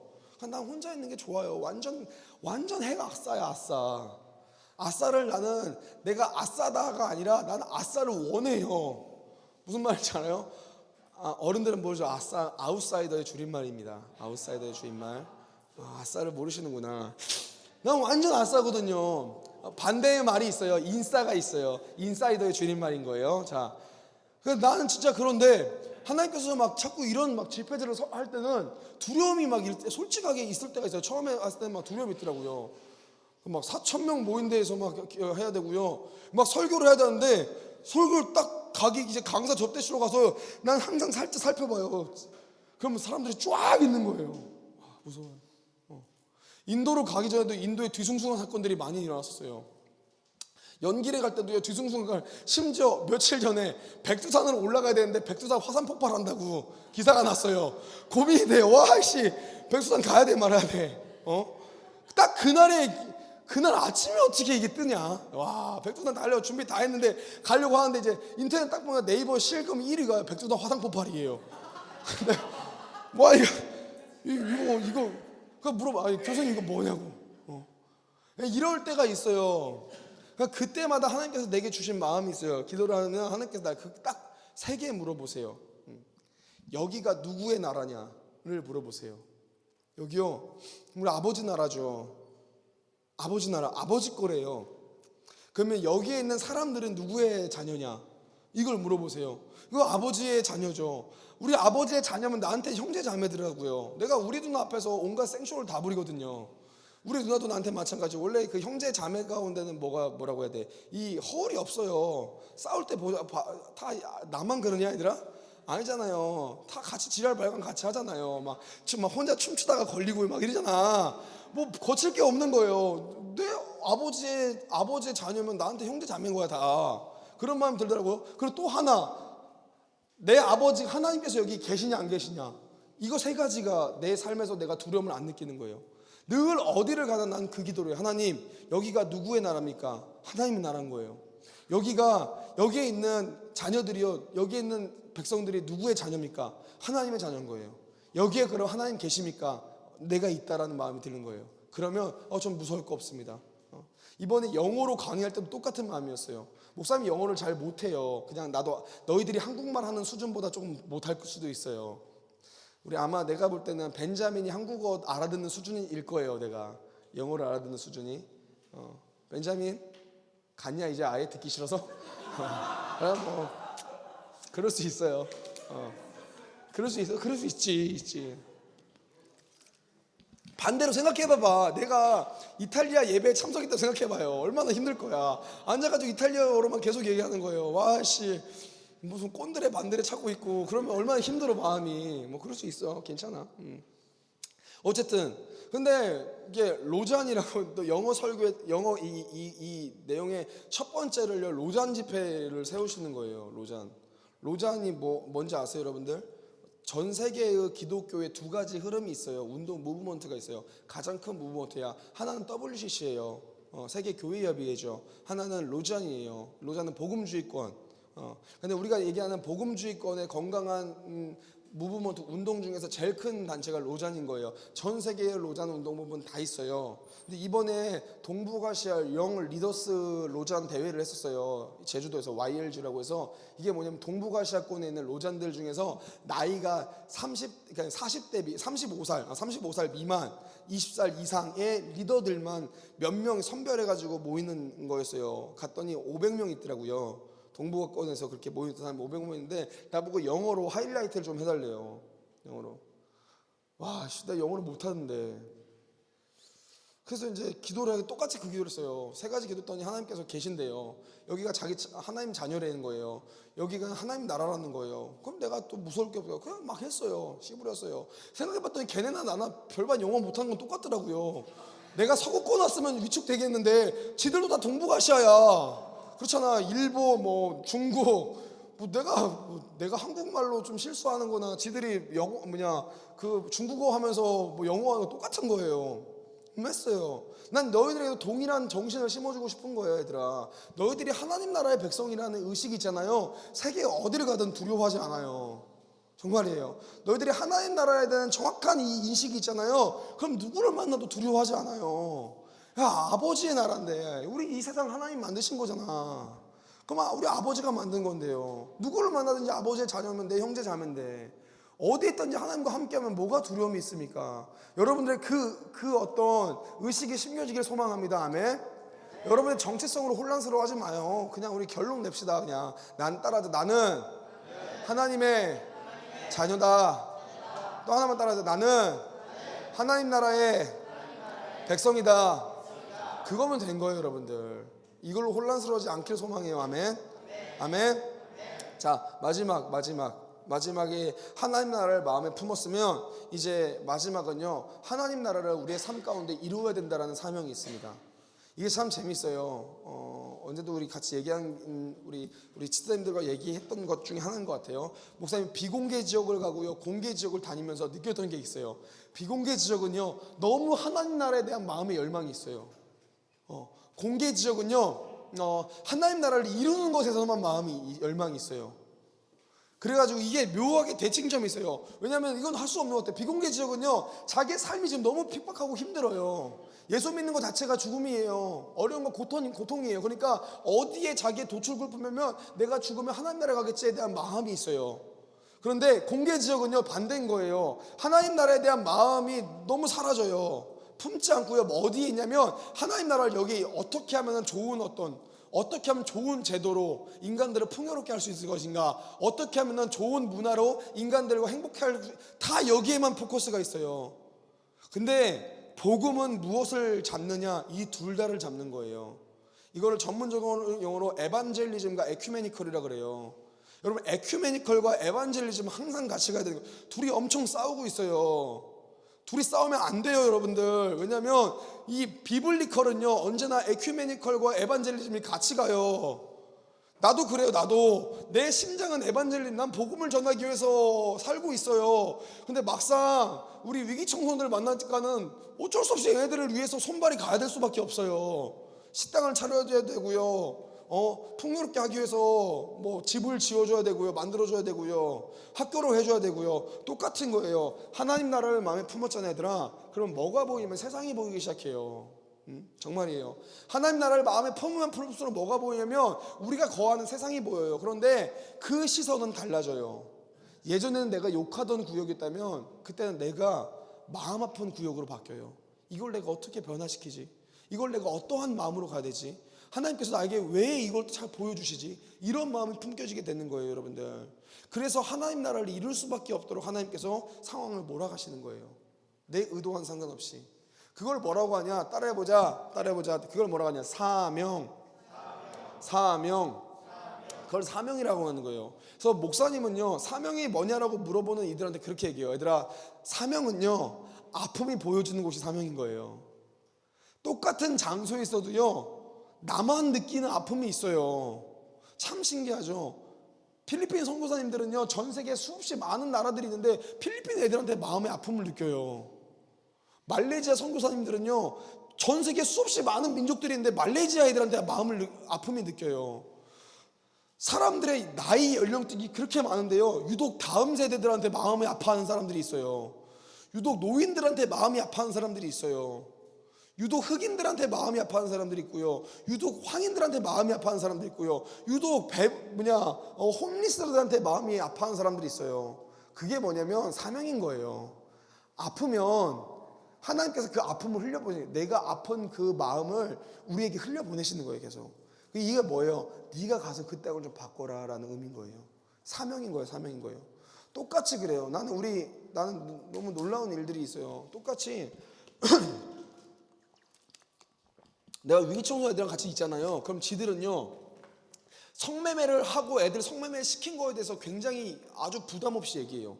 야, 나한테 얼마 전 일이에요. 얼마 전 여기 그 연기를 우리 여기 밀라노 오기 전에 애들을 모아놓고 이제 밥을 먹였어요. 신림에서 모였고 밥을 먹이면서 야, 애들에 대한 이제 인생에 대해서 좀 들었어요. 삶에 대해서 막 들으면서 그러는데 물어봤어요. 야, 요즘 신림은 목사님 한 1년 동안, 제가 1년 동안 신림을 잘 못 갔거든요, 새벽에. 왜냐면 너무 진짜 바쁘니까 계속 해외 가고요, 막 뭐 가고 신림을 잘 못 갔어요. 다른 또 지역들은 갔는데 유독 신림을 못 갔어요. 원래 그 신림이 내 땅이었거든.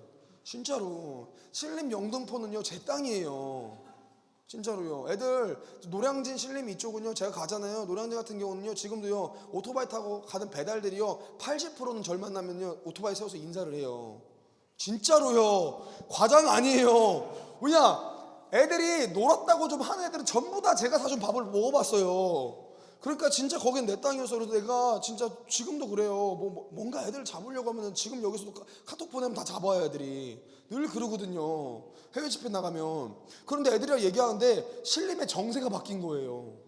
원래 내가 있었을 때는 가출팸들이요, 그 성매매, 여자애들 성매매를 시키는 게 돌린다라고 표현하거든요. 성매매를 시키는 게 중학교 2학년이 마지막 마지노선이었어요. 중학교 2학년 아이들, 14살 아이들을 성매매를 돌리는 거예요. 그런데 15살 세상에 이번에 애들이랑 얘기하는데 초등학교 6학년 애들을 돌린다는 거예요. 애들아, 목사님 첫째 딸이 초등학교 6학년인 거예요. 난 내가 거기에, 애들은 아무렇지도 않게 얘기하는 거예요. 마음이 무너지기 시작하는 거예요. 혼자. 애들은 다 괜찮아요. 들은 사람들은 뭐 이런 얘기하면 여러분들 놀래기만 해요. 이야, 세상에 한국이 그렇게 타락했네. 이게 끝인 거예요. 근데 나는 심장이 찢어질 만큼 아픈 거예요. 그래서 어떻게 하냐, 이제 내가 해외 집회가 이거 마무리되잖아요. 그럼 신림 원정대를 꾸려요. 신림 원정대를. 신림에 생활하는 애들, 그 조직폭력배들이 있어요. 이글스라고요. 역사적으로 이글스, 이번에 역사적인 파예요. 이글스라고. 걔네들의 목사님 다 우리 애들이니까요. 걔네들 끌고 다니면서, 가출팸 애들은요 경찰도 우습게 여겨요. 제일 무서워하는 사람이 있어요. 누구냐면 이글스 애들이에요. 걔네 때문에 바들바들 떨어요. 그래서 걔네들 데리고 이제 신림 한 바퀴 돌 생각을 하고 있어요. 원정대를 꾸려서 성매매 못하게 하고 이제 협박하고 교회로 끌고 오고. 왜냐? 어쩔 수 없어요. 거기에 대한 아픔이 느껴진 사람은 나밖에 없는 거예요. 그럼 누가 시키는 거야? 하나님 나한테 시키신 거야, 그 일을. 여러분, 동일한 거예요. 하나님 나라를 이룬다는 것은요 생각보다 쉽지가 않아요. 심지어 여러분 성경에 보잖아, 하나님 나라를 이루는 데 있어서의 키워드가 있어요. 되게 재밌어요. 성경을 유심히 보잖아요. 하나님 나라라는 단어가 들어가면은 항상 등장하는 단어들이 있어요. 그 단어가 뭘 것 같아, 얘들아? 야, 얘들아, 하나님 나라라는 단어 가운데 느껴지는 그 이미지가 밝아요, 어두워요? 밝죠? 하나님 나라가 나타나는, 하나님 나라라는 단어가 들어가면은 함께 등장하는 단어들이 뭘 것 같아요? 감춰진, 뭐 그럴 수 있어요. 또 뭐가 있을 것 같아요? 감춰진, 빛 있어요. 빛. 뭐가 있을까요? 또 사랑, 그죠? 은혜, 평강, 화평, 이런 것 같죠? 제가 쭉 하나님 나라가 들어간 성경의 구절들을 다 전부 다 모아봤거든요. 가장 많이 등장하는 단어가 뭔지 아세요? 진짜 미안한데 고난, 환난, 역경이에요. 하나님 나라가 들어가면은 항상 등장하는 단어, 고난, 환난, 역경. 사도행전 14장 22절, 제자들의 마음을 굳게 하여서 이 믿음에 머물러 있으라 권하고 우리가 하나님 나라에 들어가려면 많은 환난을 겪어야 할 것이라고. 데살로니가후서 1장 4절 5절, 그러므로 너희가 견디고 있는 모든 박해와 환난 중에서 너희의 인내와 믿음으로 말미암아 하나님의 여러 교회에서 우리가 친히 자랑하노라. 이는 하나님의 공의로운 심판의 표요 너희로 하여금 하나님의 나라에 합당한 자로 여김을 받게 하려 함이니 그 나라를 위하여 너희가 또한 고난을 받느니라. 아멘. 우리가 그 마음 가지고 이 땅에 하나님 나라를, 한 영역을 하나님 나라를 세운 데 있어서의 필수적으로 등장하는 게 뭐예요? 고난과 환난과 역경인 거예요, 여러분들. 이거 없으면 이 땅에 하나님 나라로 못 살아나요, 여러분들. 그래서 여러분들, 복음은요, 어제도 얘기했던 희생인 거야. 그걸 내가 감당해야 되는 거예요. 아픔을 주셨으면 내가 그 아픔을 감당해야 되는 거예요, 여러분들. 정말이에요. 그런데 우리에게 하나님께서 또한 하나님 나라를 이룰 수 있는 무기를 하나 허락하셨어요. 이거 정말 중요합니다. 잘 들어야 되더라. 우리가 우리의 삶 가운데 하나님 나라를 이룰 수 있도록 하나님께서 무기를 허락하셨어요. 그 무기는 하나밖에 없어요. 뭘 것 같아요? 하나님 나라를 이 땅 가운데 이루는 무기가 하나가 있습니다. 이건 정말 핵심 키워드인 거예요. 여러분 꼭 알아야 돼요. 하나님 나라를 이 땅에 이룰 수 있는 무기 하나. 따라해볼까요? 여러분 따라해보자. 사랑. 어떠한 사역이든지요, 사랑이라는 동기가 없으면 절대로 안 됩니다, 여러분들. 모든 사명의 첫 번째 기점은 사랑인 거예요, 여러분들. 하나님 나라를 이루는 데 있어서의 가장 핵심 키워드는 사랑인 거예요. 다른 것들로는요 절대로 지옥의 세상에 하나님의 나라로 변할 수가 없어요. 사랑을 해야 되는 사랑. 그래서 여러분들 따라해보자. 신앙은 변질되든지 변화시키든지 둘 중에 하나밖에 없다. 그 기점은 사랑이 있다. 중요해요. 신앙은 내가 이건 따라하지 마세요. 신앙은 이거 따라하면 돼. 설교 다 따라해야 돼. 신앙은 변화를 시키든지 내가 변질되든 둘 중에 내가 변화 못 시키면 내가 변질되는 거예요. 내가 변질이 안 되면 내가 누군가를 변화를 시킨 거예요. 이 기점인 거예요. 둘의 기점. 그 기점에 뭐가 있다고 해서 사랑이 있어요. 내가 사랑이 없으면 내 스스로가 변질되는 거예요. 내가 사랑이 있으면 변화를 시키는 거예요. 여러분 이 기점인 거예요. 너무 중요해요. 오늘날 교회가 사랑이 없어요. 전쟁은 너무 많아요. 이슬람과의 전쟁이 있고요, 동성애와의 전쟁이 있고요, 이단들과의 전쟁이 있고요. 다 싸워요. 그런데 교회가 진짜 싸워야 될 게 뭔 줄 아세요, 여러분들? 우리 크리스찬이 진짜 싸워야 될 거를 다 놓치고 있어요. 그건 뭐예요? 따라하자. 사랑할 수 있냐? 사랑할 수 없냐? 그 싸움이 가장 큰 싸움인 거예요, 여러분들. 동성애 아들, 내가 우리 동성애 부서 있잖아요. LGBT 애들 다 있어요. 애들 만나잖아요. 내가 너무 사랑해주면 다 좋아져요, 애들이. 지들이 다 알아서 얼마나 교회를 잘 오는데, 여러분들. 성매매하는 애들요, 결국에 내가 혼내서 뭐라고 해야 돼, 생활관 그 깡패들 내가 혼내가지고 애들을 억박해서 이길 수 있을 것 같아요? 진짜 미안한데 안 그래요. 애들 힘 얼마나 센데, 덩치 얼마나 큰데요. 나보다 한 3배예요, 여러분들. 전신에 문 씻고 얼굴은 다 마동석이에요, 마동석. 진짜 더럽게 생겼어요. 어떻게 하면 그 나이에 그 얼굴이 될 수 있을지 나는 의문이에요, 진짜로. 그런 애들이 대여섯 명이 나를 억압하면 내가 억압을 당할 수밖에 없어요. 근데 걔네들이요, 왜 내 말에 깍듯하게 순종합니까? 사랑하니까 그래요. 내가 사랑하니까. 많은 사람들이 그래요. 나한테 그래. 누가 막 위기 청소년 사역하는 분들 중에서 이렇게 애들한테 칼을 맞았던 분이 있대요. 누군지는 모르겠어요. 위기 청소년 사역을 하면서요, 애들한테 칼을 맞았대요. 그래서 어떤 분이 저한테 물어보세요. 목사님 칼을 맞아본 적이 없네요. 내가 100% 그 사람은 거짓말이에요. 거짓말이든지 아니면 사역을 얼마나 못했으면 애들한테 칼을 맞아요. 얼마나 아마추어처럼 했으면. 저는요, 진짜 그런 적이 한 번 있어요. 애들끼리 칼 들고 싸우려고 하다가 제가 가잖아요. 그럼 칼을 다 뒤에 숨겨요. 왜냐? 목사님이니까 이런 모습 보이면 안 되니까. 그럼 애들이 가면 다 애들을 사랑으로 대해요. 사랑으로. 그러니까 이기는 거예요. 내가 사랑하니까. 밥 내가 맨날 다 사니까, 사랑하니까. 맨날 놀러가 내가 돈 다 쓰니까, 사랑하니까. 그러니까 애들끼리 어떻게 돼요? 교회를 안 오면 우리 애들은요, 지들끼리 매장을 시켜요. 목사님한테 얻어먹고 교회를 안 왔다고 어떻게 안 올 수가 있냐고. 지금 그런 일이 있었다니까요. 되게 특이해요. 애들이 독특해요. 근데 남아공 코스타 갈 때 가기 전에 이제 애들한테 잘 좀 해라고 이제 쭉 갔다 왔어요. 갔다 왔더니 그 주일날에요, 남자 하나가 무릎 꿇고 죄송하다고 비는 거예요. 예배 끝나는데. 왜 그러냐요? 저 교회를 저번 주에 안 왔대요. 목사님 없어서.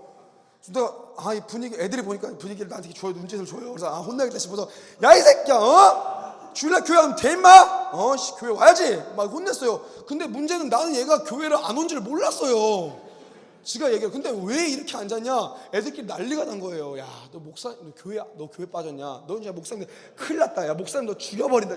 너 진짜 큰일 났다. 야, 목사님 너 진짜 너 잡히면 죽여버린대. 너 진짜 조심해야 된다. 그러니까 애가 겁을 먹고 와가지고 무릎 꿇고 빌어. 난 모르는 거야. 난 몰랐어요. 교회 안 온 줄도. 내가 어떻게 알아? 나는 단지 남아공에 있었는데. 이게 왜 될 수 있어요? 이게 될 수 있는 이유는 하나인 거예요. 얘네가 나한테 협박을 받은 게 아니라 사랑을 충만히 받은 거예요. 사랑을 충만히 받은 거. 여러분, 동일한 거예요. 그리스도인들의 무기가 뭡니까? 그리스도인들의 무기에는 능력이나 어떤 물질적인 거나 어떤 명예나 우리 영향력 이런 게 아니에요. 그리스도의 진짜 무기는 사랑인 거예요. 사랑. 교회 안에서요, 누군가를 이기고 싶으면 그 사람을 사랑해야 돼요. 진짜인 거예요.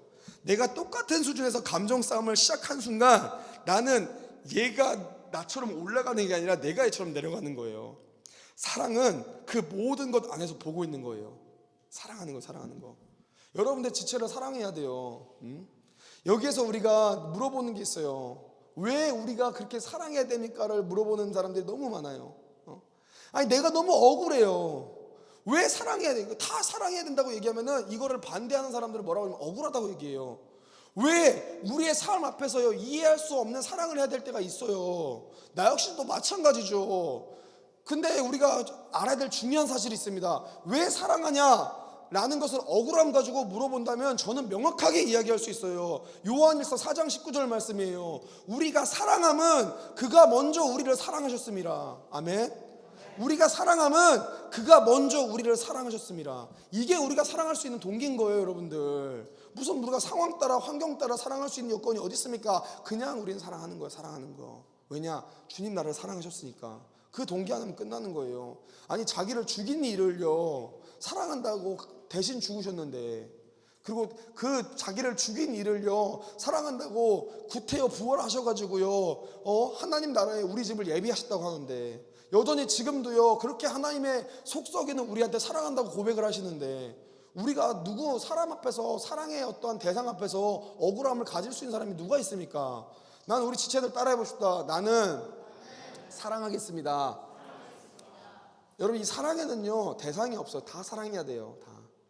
특별히 교회 다니는 분들이 교회 안에서 싸우면 절대로 안 돼요. 제가 한 가지 더 얘기를 해줄게. 얘들아, 그 신학적으로 보잖아요. 뭐 신학마다 견해가 있어요. 근데 신학적으로 보잖아요. 공통된 특징이 하나가 있어요. 신학에서 얘기하는 천국과 지옥이 있습니다. 우리가 생각할 때 하나님 나라는 어때요? 우리가 생각할 때 지옥은 어때요? 일단 지옥부터 봐봐. 우리가 생각하는 지옥이라고 하면 일단 뭐가 있어요? 마귀가 있죠. 뿔이 2개가 달려 있어요. 왜 그 마귀는 뿔이 2개가 달려있는지는 몰라요. 옆에 오른쪽 하나 왼쪽 하나 달려있겠죠. 그 마귀 색깔은 어때요? 약간 검정색과 붉은색의 합성 색깔이죠. 그죠? 다 동일해 다. 그죠? 그리고 마귀가 손에 잡고 있는 건 뭐예요? 삼지창. 다 똑같다니까. 삼지창이에요. 그 마귀의 날개는 어때요? 약간 박쥐날개죠. 그렇죠? 그리고 막 이렇게 있고요. 우리가 생각하는 지옥이에요. 그리고 뒤에 배경에 뭐가 있어야 돼요? 불이 있어야 돼요. 사람들의 BGM 소리는 어때요? 와 살려줘! 막 와 고통스러워! 이게 지옥이잖아. 우리가 생각하는 지옥은 그거예요. 우리가 생각하는 반대 하나님 나라 천국은 어때요? 생각해봐요. 천국 일단은 천사가 날아다녀요. 그 천사는 뭐 입고 있어요? 성가대 가운 입고 있어요. 그죠? 맞죠? 성가대 가운 입고 있고요. 천사의 날개는 박쥐야 아니면 새야? 그죠? 비둘기 같은 뭐 이런 거. 천사의 색깔은 뭐예요? 하얀색. 다 똑같아요. 위에 뭐 있어요? 도넛 하나 있죠? 도넛 하나 있고요. 그죠? 천사 필수템이 하나 있어요. 뭐예요? 나팔이요. 다 똑같구나. 야, 사람은 이게 어느 나라가 중요한 게 아니야. 사람은 다 단순해요. 나팔 불고 있어요. 그리고 나팔 불고요. 뒤에 뭐가 떠 있어요? 무지개가 떠 있겠죠. 그리고 우리가 생각하는 뭐 또 하나 불면 뭐 비둘기가 그 나뭇잎 하나 불고 있고요. 그러면서 BGM은 뭐예요? 뭐 할렐루야 하면서 뭐 이런 거잖아. 그지? 이런 오페라 막 이런 소리 나오고요. 약간 그런 거가 우리가 하나님 나라잖아. 생각하면은. 근데 우리가 생각하는 그 지옥과 하나님 나라와 신학에서 신학적인 관점에서 이야기하는 천국과 지옥이 너무 달라요. 지옥, 신학적인 입장에서의 지옥이 뭔지 아세요, 여러분들? 하나님께서 공의로만 심판하시는 거. 이게 지옥인 거예요. 천국 하나님 나라는 뭔지 아세요? 하나님께서 사랑으로만 통치하시는 것. 여러분 이게 중요한 인사이트가 돼요. 우리에게. 이거 우리의 삶 가운데도 여전히 마찬가지예요. 내가 공의로만 내 주위를 심판하면 내 주위는 언제나 다 지옥이 돼요. 잘했냐 잘못했냐 죄냐 아니냐로만 심판하면 내 주위는 언제나 지옥이 되는 거예요. 교회 안에서도 마찬가지예요. 교회 안에 왜 싸움이 일어납니까? 교회 안에서 잘잘못을 따지는 거야. 그러니까 지옥이 되는 거예요. 이거 잘잘못 따지는 건 정말 미안한데 예수님 안 믿어도 다 해요. 다 할 수 있는 거야. 그런데 진짜 예수 믿는 사람만 할 수 있는 게 뭐예요? 사랑으로만 통치하는 거예요. 내가 주위를 사랑하기 시작해요. 그러면 내 주위는 내가 하나님 나라를 만들어야지 마음 안 먹어도요, 내가 사랑하기 시작하면 내 주위는 언제나 하나님 나라가 되는 거예요. 내가 사랑하기 시작했더니 내가 거했던 술집 거리가 하나님 나라가 되잖아요. 내가 사랑하려고 했더니요, 목사님이 부끄럽지만 사랑하려고 아둥바둥 노력했더니 내가 만나는 LGBT 애들이 다 하나님 나라가 됐잖아요. 지금 성매매한 애들이요 다 하나님 나라. 이거 늘 여전히 지금 나 가운데 싸움인 거예요. 나는 아직까지 싸우고 있어요. 아직까지도 늘 싸우는 게 뭐예요? 내가 사랑하냐 못하냐, 사랑을 해야 되냐 말아야 되냐, 이 싸움인 거예요. 사랑을 못하면 지는 거예요. 얘들아, 사랑하는 우리 지체들한테 저는 얘기하고 싶어요. 얘들아, 우리 그리스도인들의 싸움은요 참 힘들어요. 특히 목사로서는 제가 참 개인적으로 너무 힘든 거예요. 우리 어머니가 그렇더라고요. 그렇게 얘기하세요. 뭐라고 얘기하셨냐면, 요새 봐, 야야, 우리 어머니는 거의 반도인이세요. 그래서 뭔가를 가르쳐 주려고 하지 않고 툭툭 던지세요, 말을. 그렇게 얘기한 거예요. 야야, 얘 어머니 왜요? 목사는 어때요? 짜장 둘이 배고파 짜장 먹다가 그냥 툭 던지신 거예요. 목사는 성도랑 싸워서 이기면 절대로 안 되는 기라 그러는 거예요. 그러면은 그럼 져야 돼요? 그러면 지면 또 안 되지 그러는 거예요. 어쩌라는 거야? 아니 뭐 지라고 하면 지면 되는데 또 지어서도 안 된대요. 그럼 이겨서도 안 된대요. 어쩌라는 거야? 그때 우리 어머니가 그냥 사랑하면 되는 기라. 사랑하면. 우리 어머니 목소리가 걸걸하지 않아요. 제가 지금 쉬어서 그래. 따라해보려고 노력하는데 이게 쉬어서 안 돼. 사랑하면 되는 기라 이러시는 거예요. 사랑하면 되는 기라. 져서도 우리 크리스천들이 하는 싸움은 딱 그거예요. 우리가 하는 싸움은 이겨서도 안 돼요. 져서도 안 돼요.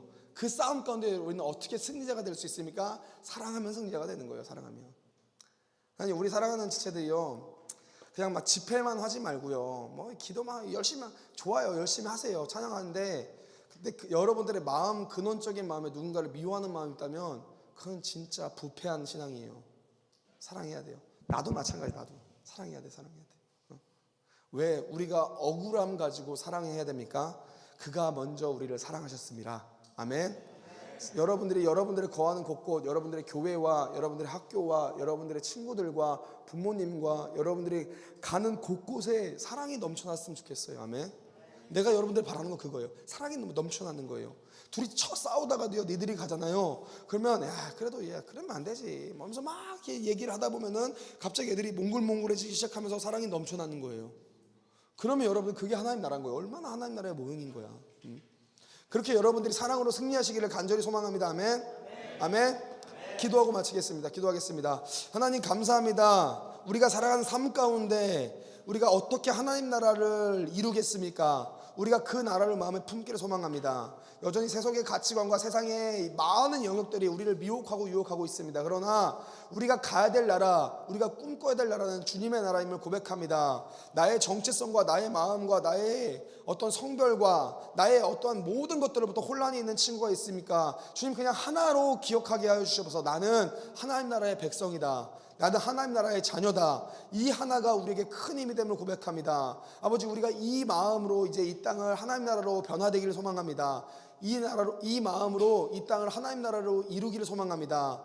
근데 그 기점은 사랑이라고 얘기하셨습니다. 우리가 지체를 사랑하기를 소망합니다. 주님 나라를 사랑하셨듯이 내가 주님을 사랑한다면 이제 똑같이 내 이웃들을 사랑함으로 말미암아 우리가 거하는 발걸음 곳곳들이 하나님 나라가 될 수 있도록 허락하여 주셔서 모든 것 주님께 드립니다. 감사함이 예수님 이름 받들어 기도합니다. 아멘. 강의 마치겠습니다.